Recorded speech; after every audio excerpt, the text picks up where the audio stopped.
fiscally responsible, financial geniuses, monetary magicians. These are things people say about drivers who switch their car insurance to Progressive and save hundreds. Because Progressive offers discounts for paying in full, owning a home, and more. Plus, you can count on their great customer service to help when you need it, so your dollar goes a long way. Visit progressive.com to see if you could save on car insurance. Progressive Casualty Insurance Company and affiliates. Potential savings will vary, not available in all states or situations. RingCentral's AI receptionist uses voice AI to answer on the first ring, so you'll never miss a call again. In just a few minutes, you can personalize your own AI receptionist to answer questions, route calls, schedule appointments, and even send texts in multiple languages. Plus, it's easy to scale. Create unlimited AI receptionists across any phone system. It's all powered by one reliable platform for effortless AI communications. See for yourself at ringcentral.com. RingCentral, voice of your business.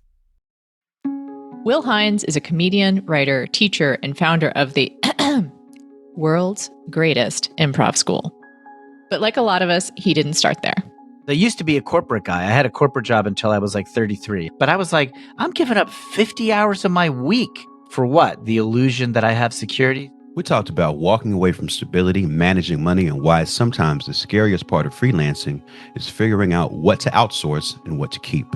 I won't open my mail. I won't even know that I'm getting billed. I felt stupid going to an accountant because I had so little money. We get into the practical, the philosophical, and the deeply personal, from letting go of day jobs to learning how to let go of winning. Improv taught me the moment that you are honest that you are underwater or don't know what's going on is when it all works. The creative economy is broken, but some people are still making it work. We're here to find out how. I'm Anna Marie Cox. And I'm Open Mike Eagle. And this is Past Due.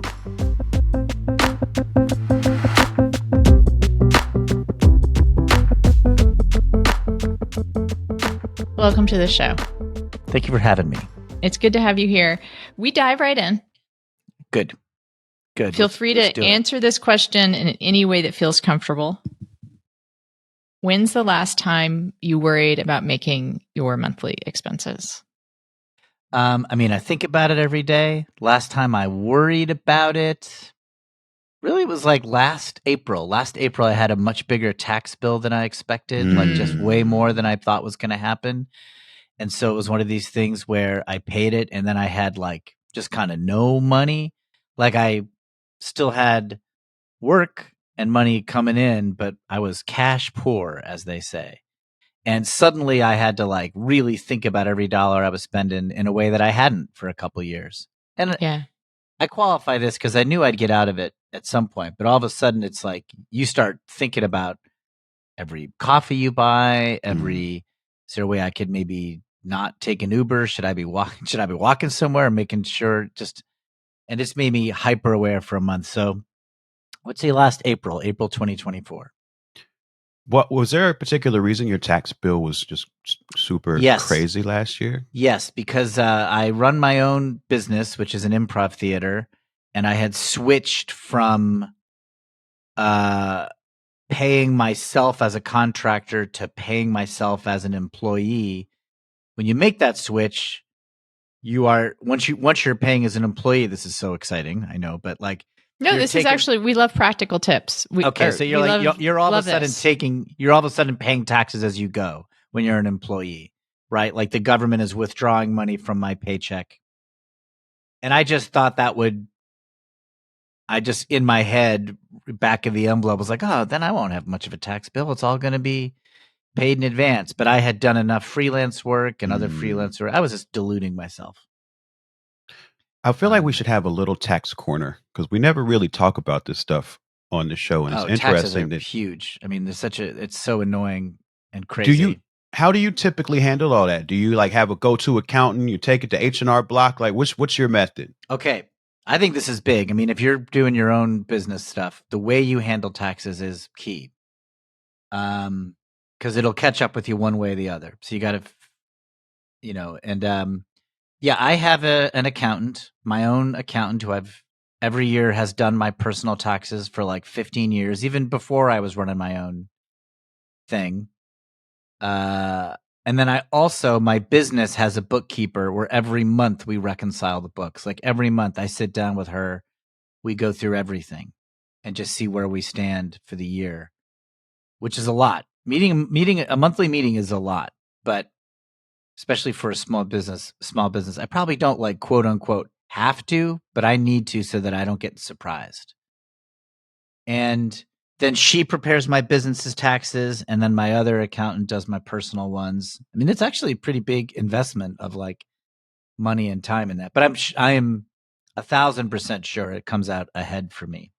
I want to jump in because I do think this is an important conversation. I think anyone who lives in a gig economy needs to talk about this. So I have an LLC, which is huge, and I think every freelancer should have an LLC. Yeah, I agree. And you do pay so much lower taxes, and there's so much you can expense. You can usually expense the maximum allowed. And I also have a bookkeeper and accountant. And my bookkeeper, I have pretty significant money trauma from growing up in an alcoholic home where money was like. Me too. I grew up in one of those. Yeah. Not that they're all the same, but I relate to what you're saying. There's a boom bust thing that happens that can make money feel really big. Yeah. You know, like when things were good, things were great. And when things were bad, who knows what was going to happen. Right. So I outsource that, and it's like the last thing I'll cut in my life. Because if I don't have a bookkeeper, it's unlikely I'll deal with it. And my bookkeeper. That's exactly right. I won't open my mail. Yep. I won't even know that I'm getting billed. Yep.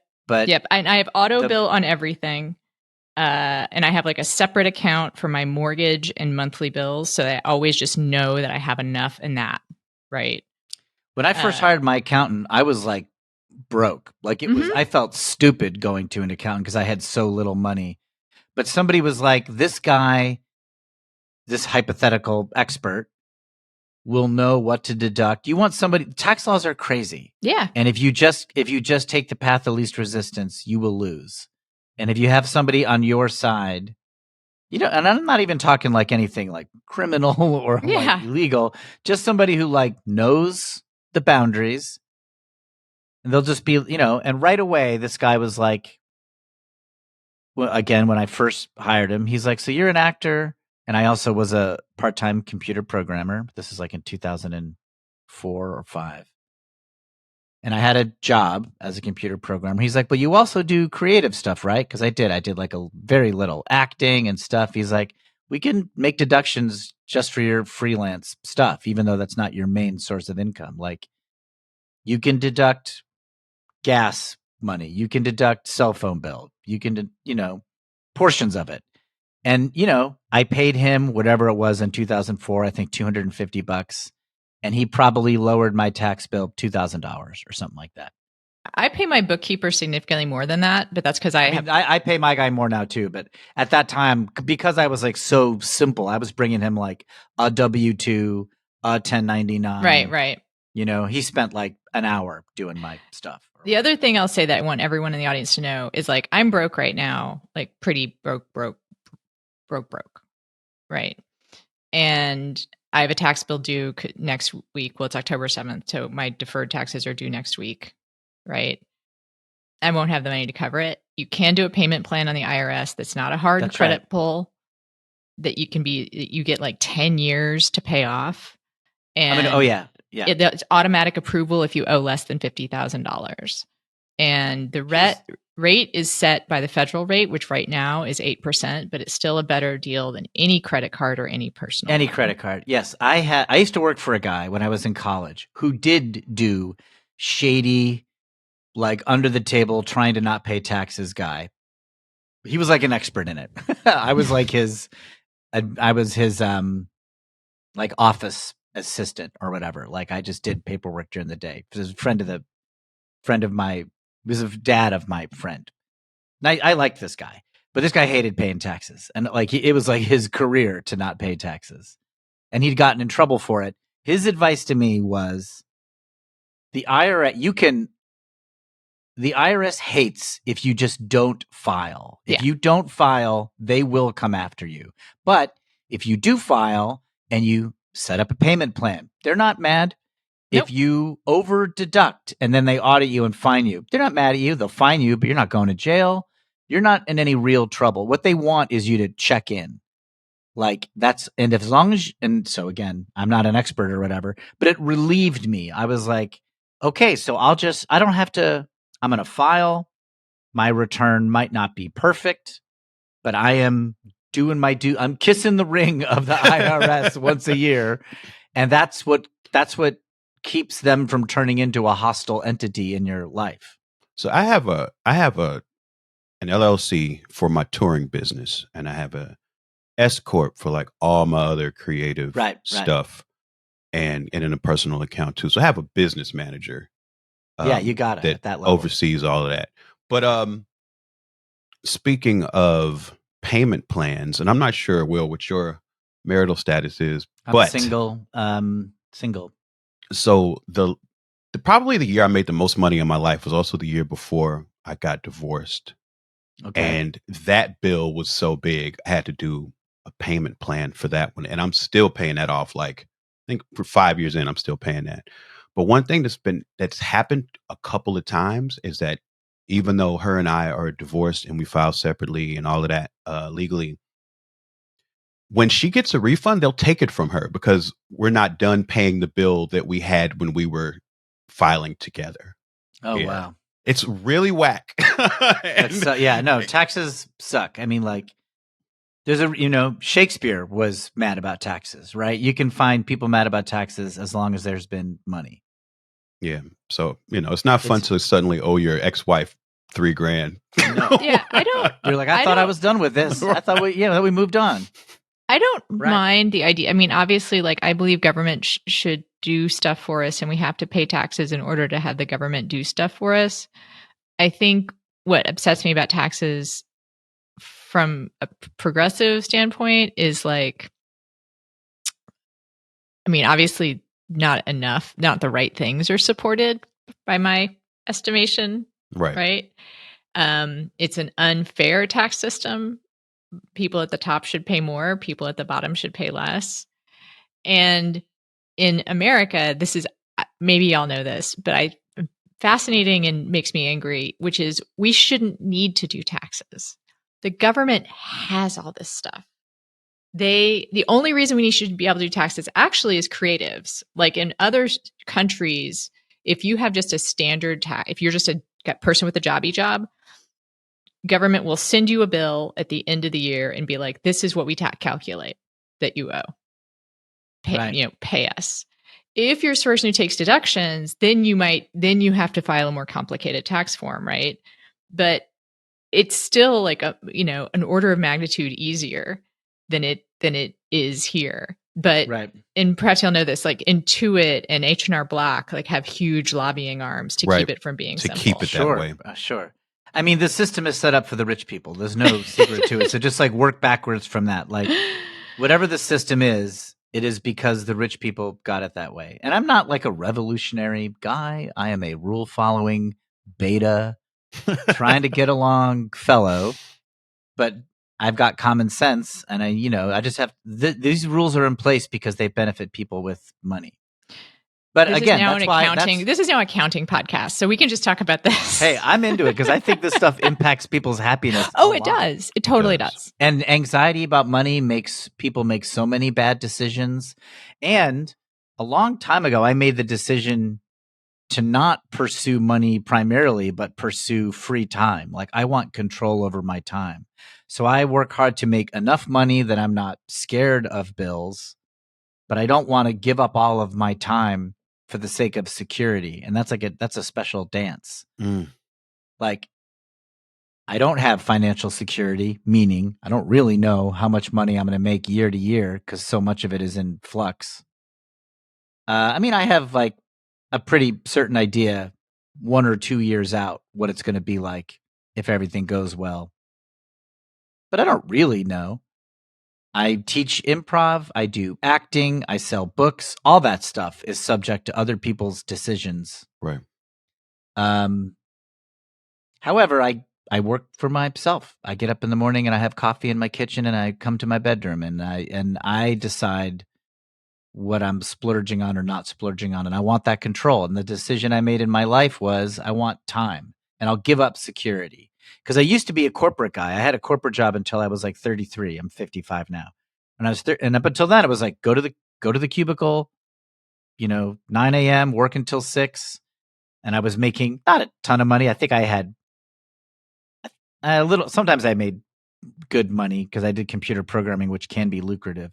But I was usually making somewhere in the realm of like 60 to 70,000. Now that's a good salary, especially if you're a young man.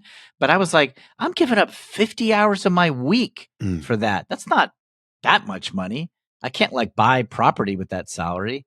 I'm just pursuing somebody else's dream for what? The illusion that I have security. So I walked away from it and my income dropped to like 30,000 while I just did like improv coaching and teaching in my mid 30s. But I got all my time back.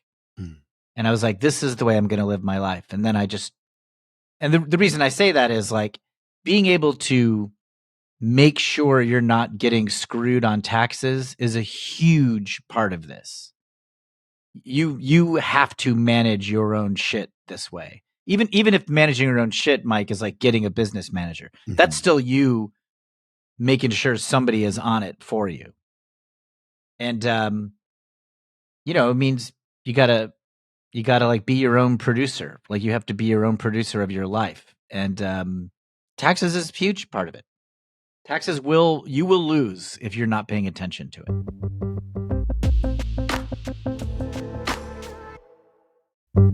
This episode is brought to you by Factor. Cold days, big goals, absolutely zero interest in cooking? Factor makes healthy eating easy with fully prepared meals designed by dietitians and crafted by chefs. No planning, no grocery math, no what did I buy this ingredient for? I love that Factor has quality, functional ingredients, including lean proteins, colorful veggies, whole food ingredients, and healthy fats. And there's so much variety. Over 100 rotating meals every week, including the new Muscle Pro meals, if you're doing strength stuff. And they support your diet, whether it's high-protein meals, Mediterranean, whole ingredients, healthy fats, or more. Plus, there are no refined sugars or artificial sweeteners. I've looked for something like this for a long time, and Factor really is the best. It's good food that tastes great and is ready in about 2 minutes, always fresh, never frozen, no prep, and no stress. Head to factormeals.com/pastdue50off. That's 50 off. And use code PASSDUE50OFF to get 50% off and free breakfast for a year. Eat like a pro this month with Factor. New subscribers only, varies by plan. 1 free breakfast item per box for 1 year while subscription is active.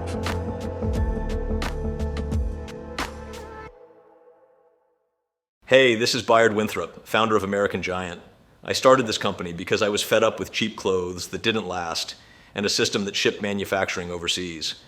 We believed we could still make incredible hoodies, t-shirts, and pants right here in the US, with American cotton, American factories, and people earning real wages. That's what American Giant stands for, building clothes that actually last. Get 20% off your first order when you use promo code GIANT20 at american-giant.com. That's 20% off when you use code GIANT20 at american-giant.com. We got more waiting for you on our Patreon. So right now, pause the show and go to patreon.com/pastdue. This weekend on Patreon, we asked Will what improv taught him outside of comedy. And the answer was honest, surprising, and useful. Hear it now at patreon.com/pastdue and get access to all our bonus episodes like the one we just did about our debt, early drops, and more. A lot of debt. It's a lot of debt.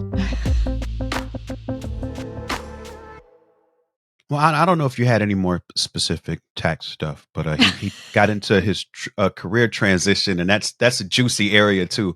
Okay, but I don't know. I wanted to make sure Anna wanted to make sure that I could talk about taxes some more if I wanted to. Yeah, if you still had tax stuff, I have a money thing to say. Yeah, which is it just came out I saw this on Blue Sky. It can be a good news source. That the Irish government, after doing a pilot program for paying artists, like I think it was like £300 a week, which I have no idea how that translates. I guess I could look it up. Is now going to make that pilot program permanent, and in fact showed that the government made money off of paying artists. And it's not even very much. If it's 350, if that's like translates to about it's like $400 or something like that. $400 a week. Like that's not that much, right? But if you support artists, like you will create a better economy, right? This is the idea of the WPA program in the 30s too. And I think for everyone, fears about money and scarcity. One of the reasons we started this podcast is I believe that creative economy is the front lines of the entire economy. I believe that we experience, we're recession indicators. We're the original gig workers, right? And I think also something goes missing when the creative economy contracts, which is like capacity for joy, capacity for connection, like capacity for leisure. And it makes me think about I'm writing a book, and the book industry is contracted in a really serious way. And there's all these statistics that have come out recently about how few people read. And this lazy take on that is that people are dumber than they used to be, or they're all on social media, right?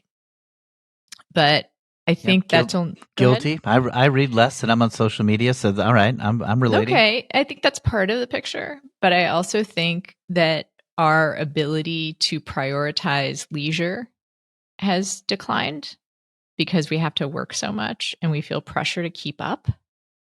And that's one of the reasons the creative economy has declined as well, is that people don't feel the freedom to engage with what they love. And that's kind of spinning off of the tax issue. But I think it's a really good segue to this idea of time as what you really feel like you're paid in. Yeah. Like your real salary is time. That is correct. I think I love that because you actually just helped me with my own anxiety about money just now. Like that reconceptualization is really helpful for me. And I wonder if you'd talk about that shift for yourself. That's very generous of you to say. Yeah, but it's just what I said. I was in a cubicle, and I think about the people I worked for. They were nice folks. I was not working for like jerks or anything like that. But I just was like, this is a bad deal. A couple of things I really disliked about day jobs. One was that it really wasn't enough money for how much of your life they got. Like it was a bad deal. Now, I would have felt different if I had been being paid, say, I don't know, $350,000 or something like that. I'd be like, okay, you can have 50 hours of my week. Because that money is like, I can do stuff with that money. I can buy property. I could support a big family. I could do a lot. But 60,000, 70,000, which wasn't like a bad sounding salary, but I just thought about it. It's like, you don't get, because here's what happened. I was in my early 30s, I started pursuing acting. I got into improv classes in New York City, and I had never done anything like that before. I was just doing it for fun, and I made a lot of friends. This was at the Upright Citizens Brigade Theater in New York when it was like a new theater. Nobody was famous there yet, not even Amy Poehler. Amy Poehler was one of the owners, but nobody knew who Amy was. She was not yet on SNL. We knew she was a genius because anybody who saw Amy for 2 seconds knew she was a genius, but she wasn't famous yet. So what I'm saying is like, this was just something I was doing as a lark, improv, but I loved it. And then I started getting auditions, like friends who were in the business, friends of mine from the theater were like, oh, there's this audition. You know, they're looking for your type or whatever. You should do it. But auditions are during the day. So I'd have to get out of my day job for like an hour. This was in Manhattan. So I'd have to like, leave at like 10 a.m., go sit in a casting office, 20 minutes, do the audition fast, get back at 11:30 a.m. at the latest. This would have no impact on the work I was doing because I would stay a little later, get everything done. I was just a computer programmer. It's not like I'm a sales guy making phone calls. I just got to get the work done by the end of the day. Sometimes not even. Maybe by the end of the week. But my bosses hated when I wasn't at my desk. They're just like, and it wasn't like I snuck off. I told them, I was like, I got to go. I'm doing a thing. And they'd be like, can you make that just an hour? And I'd be like, why? And I was like, why? Like, you don't need me here from 10 to 10:30 or whatever, or 10 to 11:30. Doesn't matter. But I was like, it's somehow, without realizing it, a day job is about control. They want your ass in the seat. Well, I could sit there and goof off. I could sit there and just play solitaire. They don't care. I actually wrote a rap song about this recently. You did, but it is this feeling I encountered when I last had a day job, that when you go off to do things, it pisses people off because it reminds them that this is the only thing that they have. Like, and they might have had aspirations of wanting to do other things, and the idea of you chasing your passions, like that, sometimes really fucking annoys people. Yes. Yeah, I do think on some subconscious level, they were either jealous, or it's kind of almost like I was cheating on my job with another job. And they're just like, I need to see your ass here. When I say they didn't care if I played solitaire, my bosses, of course, would have cared if I goofed off, but not that much. Yeah. If they came around and just saw me goofing off, it'd be, hey, come on, let's get back to work. But they're not mad. I go away for an hour and a half. I got to have a meeting with somebody. Wow. And so that just made me think, there's something messed up about this. There's something uneven here. And that led to me pretty soon after that leaving. I think it goes back to, personally, I think it goes back to capitalism thrives in an environment without creativity. Like, when we are under the control of bosses, when our time is not our own, when we are not reminded of the joys of connection, the joys of creation, all of that stuff, that makes it easier for our labor to be extracted, right? Even if we're not literally laboring, because the labor isn't the point. It's keeping us from doing things that would remind us of the life outside of labor, of the life outside of our job, That's right. And that's what that people get resentful. I don't think it's kind of their fault, right? Like, they're operating in a system that clamps down on them. It wasn't my immediate boss's fault by any stretch. This was not like a bad guy. No, it's just it is the reminder of freedom. And I think the danger is that other people will take the same route. But then I think there's another problem, which is that we have been encouraged to leave. This system has changed a little bit, which is that we've been encouraged to leave the security of a salaried job to go out into the gig economy, but without the gig economy giving us the same rewards as a healthcare or a pension or the other things that the security of a salaried job gave us. Like, we're still expected to just hustle constantly. Right. And so it's hard to take time off, not even to find joy either in our work or in some other pursuit, because we're just working all the time. And I think that's the point. I really do. I think that I think that we're in a system that's kind of untenable, and I think it sets us up for the kind of politics we're experiencing right now. And I just depressed myself. So, I'm not an expert sociologist, but the arc of capitalism, as I understand it, is terrifying.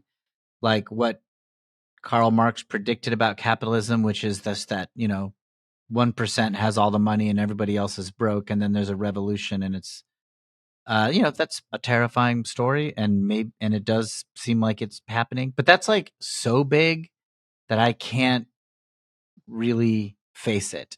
And I worry more about this year. Yeah. Within my world, what can I do? And I just focus on that. However, I'll say that, like, I do think part of being a creative and leaving a day job, there is a trap that you just worry about your creative career 24 hours and all 24 hours a day, and all you do is think about what you're not doing and how you should have done more and should have done this, and that you have to take yourself off the clock even when you are your own boss, and you have to let some opportunities go just for your own mental health, and that there is an art to that. There's no like rules about it, but there's definitely things that I've let go and didn't pursue. And then who knows in another world what they might have led to, but I just know that I can't do everything. Well, I'm curious specifically about, we're talking the psychology of leaving stability to enter into this sort of formless void of making your dreams happen. And if we're talking 20 years ago for you, this is right ahead of the financial crisis, Exactly, and yes. your salary gets cut in half. Like, what was your experience like, and how did you navigate that, especially at that time? I love this question because I remember it vividly. So I left. Let's see here. Right. So I say that I left my day job. That's not quite true. I deprioritized it. I left that particular day job and I went to an easier one that was like more of a 30-hour a week deal for much less money. They did have health benefits, and obviously that's a huge form of compensation. I worked for AOL as a video producer in like 2006, and AOL was on the way down. Like AOL was like way past its prime, but they're still hanging on and trying to get stuff going. And I actually loved that job. There was still sort of a creative culture in that big office building in New York. And they were less concerned if I left for an hour and a half. They were more sympathetic to it. But then I was there when the financial crash happened. And, everything got like cut at AOL. And it just, first of all, I was glad I was there and not at a worse job. I guess it told me that like security is a trap. Like these places tell you they'll take care of you, but they can't take care of you. And I did get let go. Like my position basically got erased like about a year after the crash. They brought me in and they were like, "Hey, we like you, but we don't really have enough money to have all the people on this team that we do. So we kind of need you to defend your value or we're going to let you go. Like you have to make a pitch for why we should keep you." Wow. The guy, I actually appreciated it. I was like, okay, he's coming to right to my face and tell me what's up. I mean, it's no fun to have to argue why you're worth something. But there was an honesty there and I just was like, I'll just go. Like, I don't really feel like doing that. No hard feelings. I'm just going to go. But the financial crash convinced me that like, there is no security. These day jobs can't protect you, won't protect you. The banks themselves can't guarantee stuff. The mortgage you got might be worthless. The value of, they tell you since you're a little kid to buy property, but that might not help you. And I just, it sort of convinced me where I was already going, which is like, there is no security. So therefore, I'm never going to make a decision just because I think it like gives me security, because that's not true. Not that I wanted, I wanted to be a responsible person who paid bills and stuff, but I just was like, anytime someone's like, "I'll take care of it. You do this and everything's going to be easy." I'm like, oh, that's a lie. Whoever is saying that is lying to me, especially financially. Yeah. But I remember when the crash happened, but I bought a condo 3 years after. When that happened, prices are cheap, yeah. Yes, the real estate market collapsed, and I was like, "This is it. This is like one of the rare times in New York City when the real estate market is not going up. Like I can change my future if I make this happen." And it was really hard, but I got everything together and got a place way out in Greenpoint, way out. But that was a good investment. Greenpoint ended up going my way a little bit. It's still, It's still a walk to the subway, which in New York City is sort of like being in another city. But In the fall, it's really nice. yes, Like, yes. That's my favorite time to be in New York, and that's when the walk to a subway. I don't know. Like I lived in Williamsburg for a while and in Brooklyn for a while, and I just remember those being like the easiest day, like the days. Can I ask you around what years that was? Because I was in Williamsburg from 2001 until 2010, and then I was in Greenpoint until 2015. I was kind of part-time in Williamsburg in 2005, 2006. Oh, that's prime Williamsburg time. Yeah, it was actually a really good time to be there, except that like I was married and was kind of miserable, and my husband hated his job, and I was commuting from Washington, D.C. That's right. But my God, our apartment was amazing. Like, yeah, you were the best time for that neighborhood. Our apartment was like a converted factory that hadn't yet been fully converted. Like we moved in and there was no kitchen. Like we had to like install our own cabinets, even though it was a rental. I know the exact kind of building you were in, and those were the coolest places in Williamsburg. They still are. There was like no dishwasher, and there was just like when we moved in, there was just like a sink, and like we had to kind of move cabinets in around it. Yeah. And then I also lived there. I lived there twice. I love New York. I would move back there in a second if like it was financially. If we work at all. But I moved there right after I dropped out of grad school. I lived in a shared apartment in Park Slope on Fifth Avenue, believe it or not, back when that was where young people could live.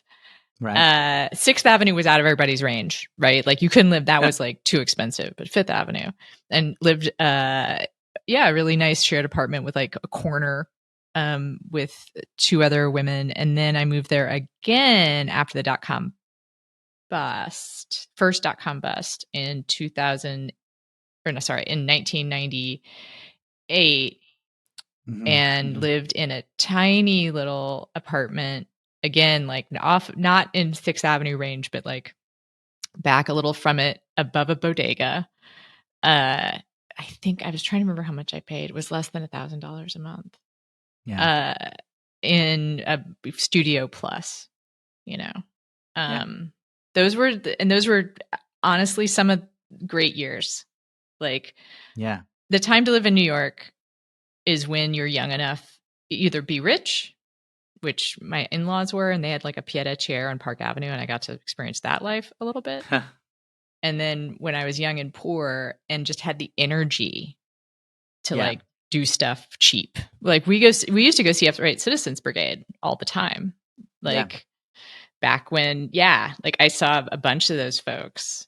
I think I saw Amy Poehler back then. And sorry to get like, this gets us back to it, which is like when I was that young, the time versus money equation made total sense. Right? Like, because your energy feels infinite, like walking 10 blocks to the subway is like, well, of course I'm going to walk 10 blocks to the subway. Right. Carrying your laundry up and down a stairway. Oh, why not? Like I don't need it. I don't need in unit washer dryer. Like I don't need all these luxuries. I'll walk instead of take a cab. It's beautiful out, or it's not beautiful out, but the three of us are kind of drunk and don't feel the cold. So we'll just like trudge along. And it'll be fun. But as you get older, and maybe this is something like, I'm curious your thoughts on this, that energy becomes more finite and you realize the cost. Your time's more valuable because you don't have as much. If you're 24, you can sort of do a 50-hour week job and still have a lot of energetic hours left over. But if you're 40, that's not as true anymore. And the paying for the saving energy. We sort of talked about that with accountants and business managers and whatnot. But like when you get older, it is harder to do it all. And yet that's more is demanded of you. Yep. Yeah. So you wind up paying for I don't even call it convenience, right? Like, I mean, it is in a way. It's a convenience tax. You're paying someone to do the work for you. You just got to be selective over which of those things are worth it. Which things does it make more sense for you to do yourself? And which things is it worth paying somebody to do? Okay, Also depends on your skill set. we covered money. What are some of the trade-offs for you? Other kinds of departments where you make the trade-off of like doing it yourself versus investing, preserving your bandwidth and asking and paying someone else to do it. Yeah, well, I moved in with my girlfriend 2 years ago, and she loves to cook and doesn't really like to clean. So she cooks and I clean.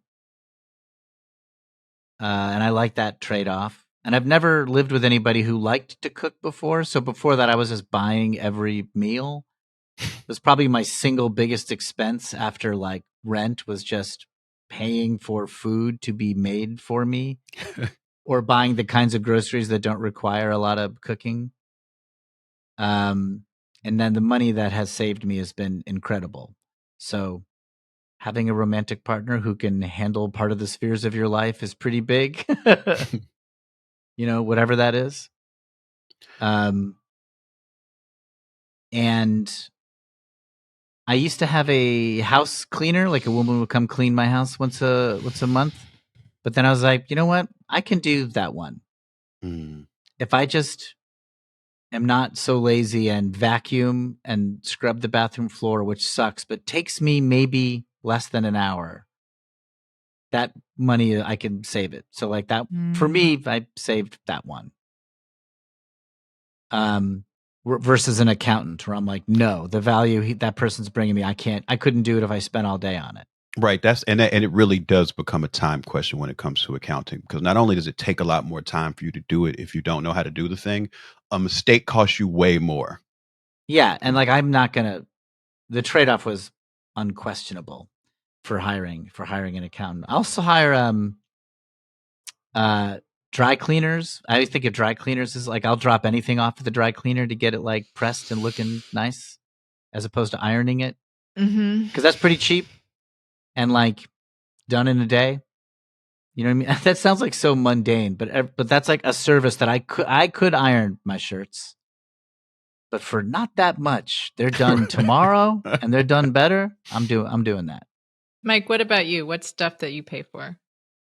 I do pay to get my house cleaned because I have a lot of wood floors, and I just couldn't imagine, because the place I lived before this, it was the same situation, and I realized like 2 years in, like, wait, I've never mopped these floors one time, not one time.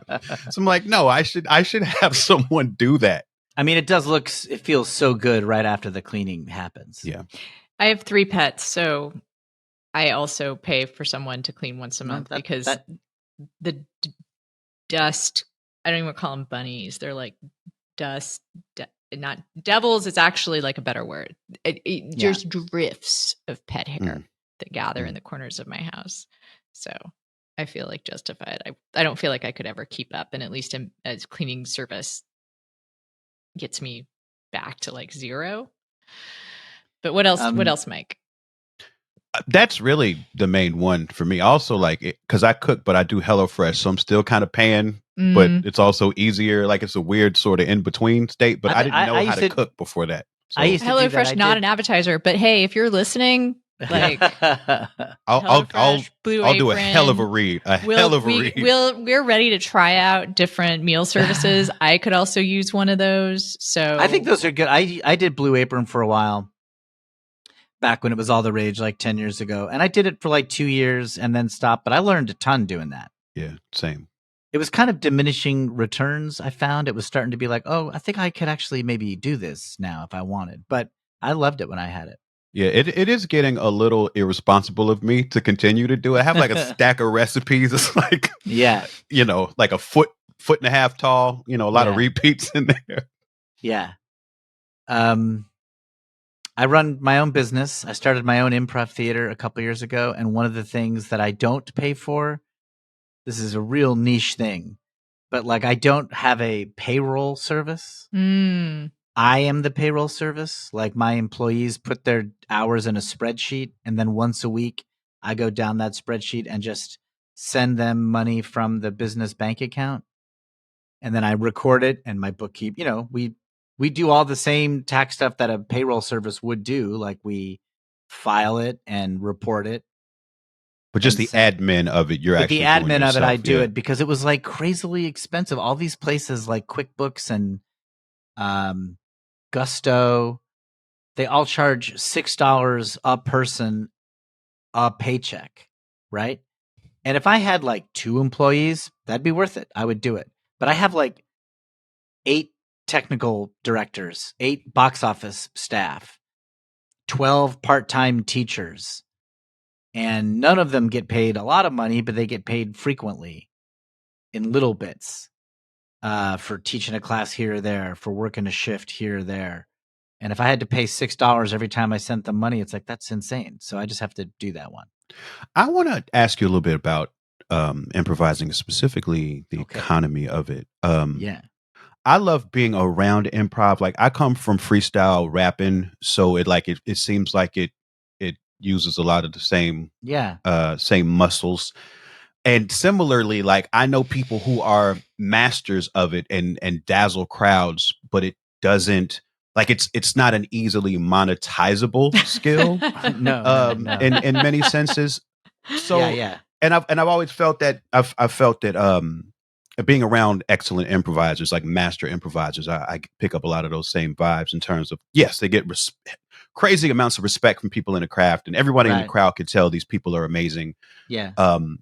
But it's not like something you can easily bottle and sell. So Yeah. like what is the economy like Sure. Yeah. No. for I improvisation? unfortunately know this well. Yes. Well, I fell into it because I tried, and I still do try to pursue acting.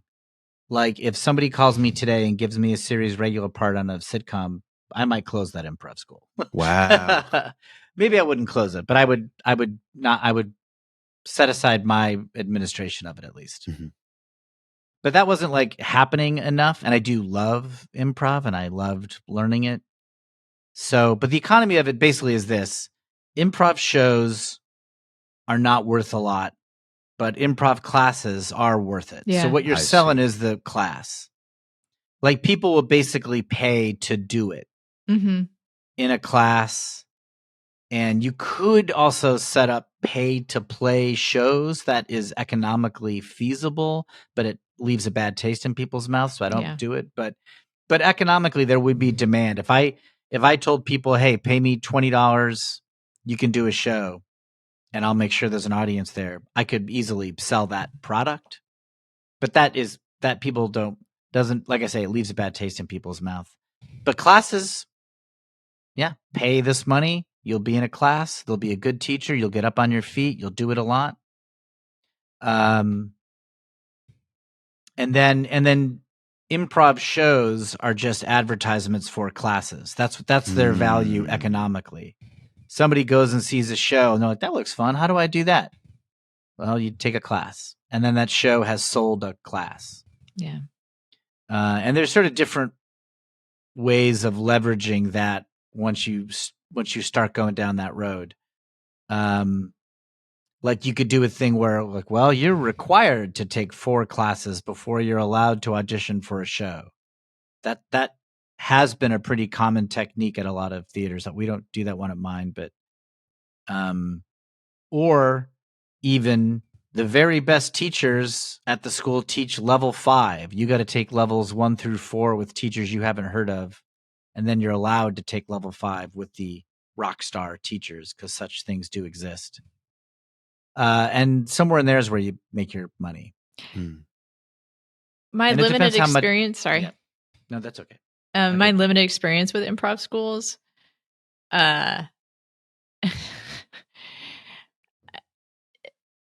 they can get kind of cultish. Yeah, Right? yeah. Oh, yeah. That's a big part of the reason of keeping people around. They get Yeah. invested in the cult. Yeah. Yeah, and it starts to feel like a cult because of the payment stuff too. Like yeah, it can. Not that that's what you're doing, or We try not to. We try, but it's something you got to keep an eye on. You want to not be like that. Yeah, But that sort of naturally happens. I mean, people very naturally think of themselves as part of a tribe. That is just a primal desire. And if they emotionally identify with your business, they're vulnerable. You know, suddenly they could be taken advantage of, and you want to be careful to not do that. Yeah, I mean, because basically, you want to just what we try to do, and this is a judgment call, is we just try not to require that much ever. Like if you're buying something, you want the thing you're paying for, not anything else. right. Like we don't have a lot. We do not have very much. You got to pay for this before you're allowed to buy this. We have a little bit of it because we want our advanced classes to be people who are ready to go at a certain level. So we do have some classes that are like, you can't start with this one because this is, but we think of it more of a yoga studio, Yeah. like where there's like levels, you know, it's like, and you sort of like, well, what level are you at? If you're awesome, you can go right to the advanced one, but we gotta have to kind of know that. But if you can say to me, hey, I did all this acting, I have all this experience, we'll let you in our advanced class. We just need to know that the other students aren't going to get held up. But yeah, you gotta be careful about that cult thing. And I mean, improv is like yoga, where your pose depends on the pose of the person next to you. So you just need everyone to be kind of similar level for the class to work. You have to kind of mind that. I think the comparison to a yoga studio is really good. I also wonder if it has this piece in common, which is another way that yoga studios make money, which is have people to pay for teacher training. Yes, that we don't do that, but that is something you could do.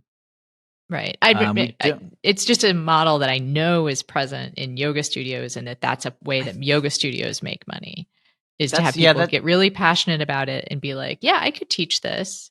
And then you have to pay a certain amount in order to like get. There's a version of that. I haven't thought about it before. I guess you're like, now you're like, wait a minute. maybe I should do that. That's a great idea. Holy shit.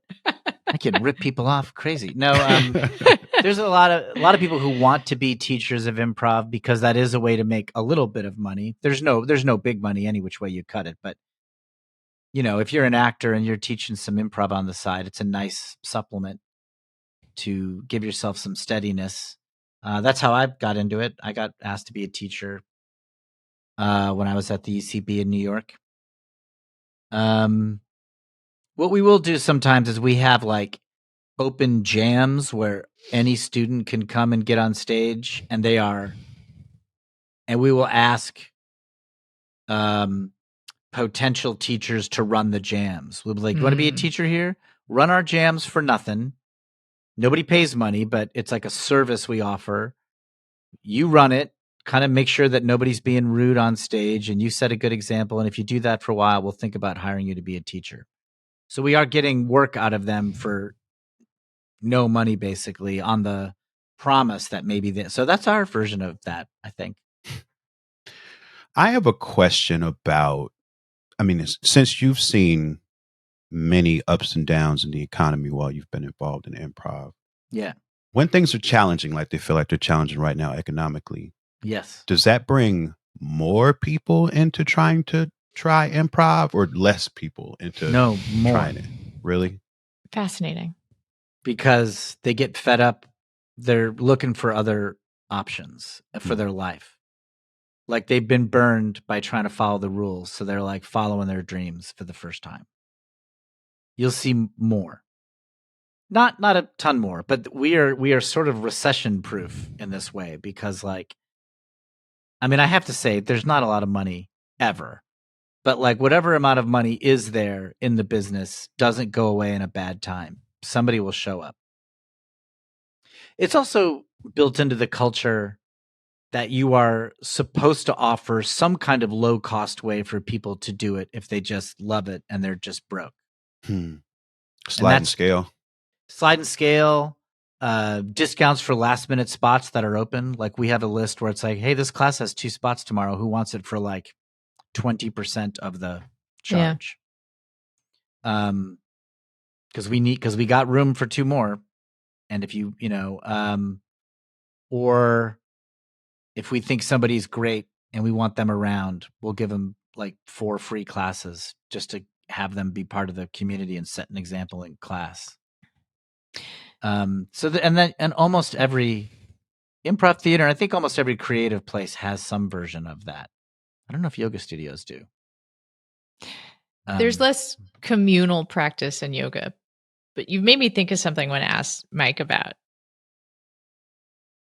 Mike, could you ever teach someone to freestyle rap? So I've been thinking about it the entire time we've been having this conversation. 'Cause I'm like, oh wait, there's a way to monetize my skill, maybe that I haven't. I monetize explored. my skill. Like I teach writing workshops. I'm like, is there rap school? Should I open rap school? But I'm like, that could be terrible. There would be it would demand. be really awful though. It'd be an awful experience for Could whoever be. the teacher It could be. is.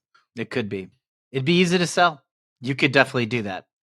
We do have musical improv classes, and then we also have had freestyle rap improv classes that some people who are good at it will teach, and they sell out immediately. But like a class, the yoga comparison is good because like a class, no one's walking out of that class being good at freestyle rap. If they weren't good walking in, they're not good walking out. But they want to just do it. Right. They want to do it with a talented guide, and it's a fun time, and they're not necessarily thinking that they're going to become good at it. Maybe in the corner of their mind they're wondering, but they're not expecting that. Certainly they're looking for they want permission enjoyment. to try. They want permission to try exactly. it for a So while. like, yeah. And if you're teaching it, I mean, one of the hard parts of teaching improv is like you got to watch people be really bad at this thing that you love. And you also have to watch people be bad who are maybe never going to be good, and they got hope in their eyes, and at some point you got to have a talk with them that you don't. The way I phrase that is like, I don't know how I can bring you to another level. That's what I say. Maybe this is fascinating. But I don't see how to get there. So I'm in this place now where I want to encourage Mike to start a rap school. But the letting people be bad part is so interesting because I have taken improv classes. Yeah. As an adult, like not too long ago, a couple of years ago. I did improv in high school. Nice. And loved it in high school. Absolutely loved it. Got scared to try out for something in Chicago. Like, Chicago's it. Too much. I was in. I was just like, I can't. Like Chicago's intimidating for improv. I mean, that's the mecca. That's the main center of it. So then I tried it again a while ago and had I want to bring it back to craft and like what's teachable. And maybe this gets us back to the passions of why we do what we do. But writing has actually been incredibly fulfilling for me to teach. In part because I love giving people permission to be raw and not necessarily good in a polished sense. Right. To have permission to just like the thing I tell people in class that seems to unlock something for them is I don't promise I'm going to make you a good writer. That's not my goal. And if that can be your goal, right? But what I want to help you do is to write as true as possible, as true to your experience as you can. And I believe that becomes good writing eventually. Right. Yeah. And I can compare that to my improv experience, taking that improv class, because my problem in that improv class and what made me quit is that I couldn't let go of being good at it. Right. That's tough. I wish I'd been able to pay more attention to just the craft part of it. And I'm kind of thinking about, Mike, we don't have to turn this into a workshop for you to develop like your class, but the confidence I've gotten from teaching in like, oh, right, this is a craft that I do kind of without thinking about it, but there's rules and structures and things for me to show people. Do you know what I mean? Mm-hmm. Like, yeah. Has teaching helped you, like, helped you with your confidence in doing what this is? Yeah, for sure. Yeah. For sure. Teaching has helped me become aware of how I was naturally doing it. I had to kind of reverse engineer what was important to me and express that in terms of advice and rules and mantras and stuff. And I enjoy that. I think that's kind of a fun process to go through. Also, when I say people are bad at the thing I love, I don't totally mind it. Yeah. Because here's the good part of it. If they also love it, I get excited by that because I love it. So if somebody comes in and they connect with it, even if they're not good, I relate to them. I'm like, hey, I also feel that way about this. I also get excited by it. So that's also encouraging, independent of how good somebody is at it. Like if they show up and they love it, I feed off that joy a little bit, or I share in it. And I'm excited to have somebody else find happiness in it because I did. When I was at my day job when I was 32, I felt so old when I was 32, which I laugh at now, but I certainly did then. Walking into a class with mostly college students and post-college students doing improv, I felt like a fool. But I loved it. And all I wanted was someone to give me permission to keep doing it, not even to be good at it. It's like, please just let me take another one of these classes. Spring is here and the shopping list is long. Time to make a Lowe's run. Buy 3 bags, get 3 free of Stay Green 1 cubic foot garden soil. Plus, right now members can earn 4 times the points on an eligible purchase. Start spring off strong with these deals and more. Our best lineup is here at Lowe's. Valid through 3/25 while supplies last. Soil offer excludes Alaska and Hawaii. Loyalty program subject to terms and conditions. See Lowe's.com/terms for details. Subject to change. Point boosters subject to exclusions and more terms apply. One-time only offer. RingCentral's AI receptionist uses voice AI to answer on the first ring, so you'll never miss a call again. In just a few minutes, you can personalize your own AI receptionist to answer questions, route calls, schedule appointments, and even send texts in multiple languages. Plus, it's easy to scale. Create unlimited AI receptionists across any phone system. It's all powered by one reliable platform for effortless AI communications. See for yourself at ringcentral.com. RingCentral, voice of your business. I will be a responsible student. I'll show up. Like, I'll be here. And I had no idea that I would ever be good at it or considered good at it or put on a team or hired. I just loved it. I had no ego about it. And so when I see people bad at it, but I see that they love it, I kind of feel responsible. I'm like, hey, all right, you love it. I'll show you the right way to do it. You want to nurture it. I will say that for rap specifically, it can get real brutal when people are bad at it. It can get into cultural stuff that's weird, and there's a lot of different factors involved.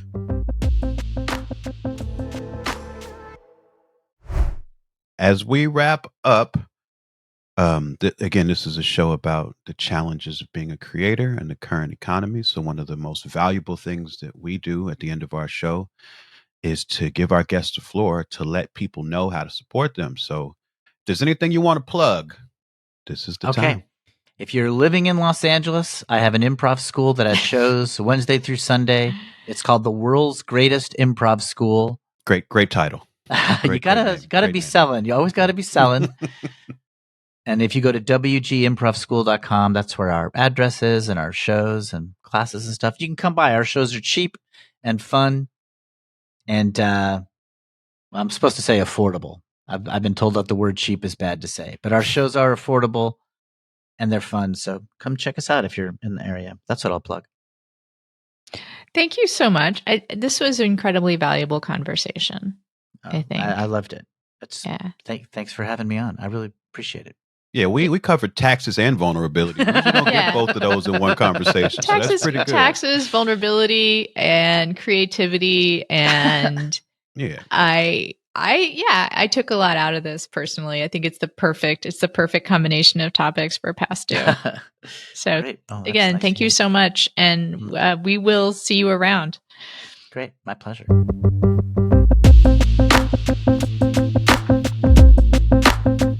Hey, Mike, do you have a new thing? I mean, it works for me. Time doesn't exist in these reads for me anyway, so I don't remember what we've said previously. Oh, it's just I think almost every time I've been like, so I understand you have a new project. Like, what's going on? Mike, hey. Hey. Is there something you're promoting right now? A thing that is kind of big? You know, it's you need to keep promoting. It is your livelihood depends on it.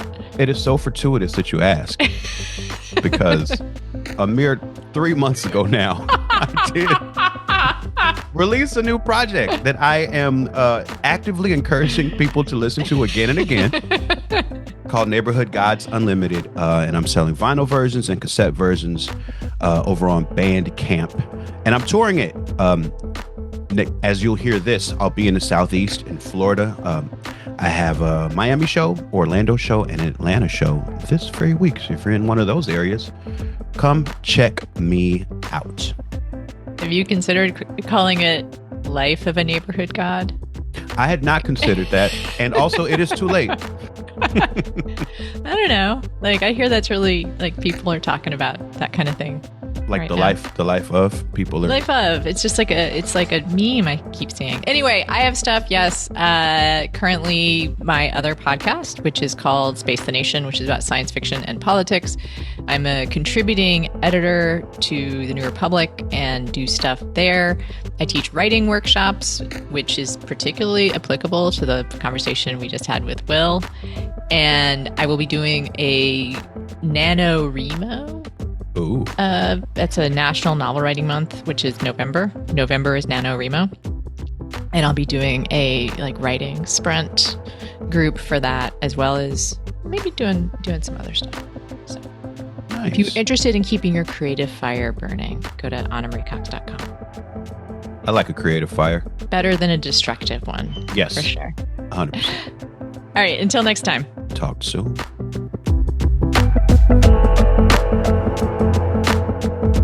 Past Due is hosted by Anna Marie Cox and Open Mike Eagle. It's produced by Andrew Steven. You can find more at pastduepodcast.com. Help support the show by joining our Patreon at patreon.com/pastdue. You'll get bonus content, extended interviews, and more. As always, if you like what we're doing, another way to help is by subscribing, sharing the show, and leaving us a review. Thanks for listening.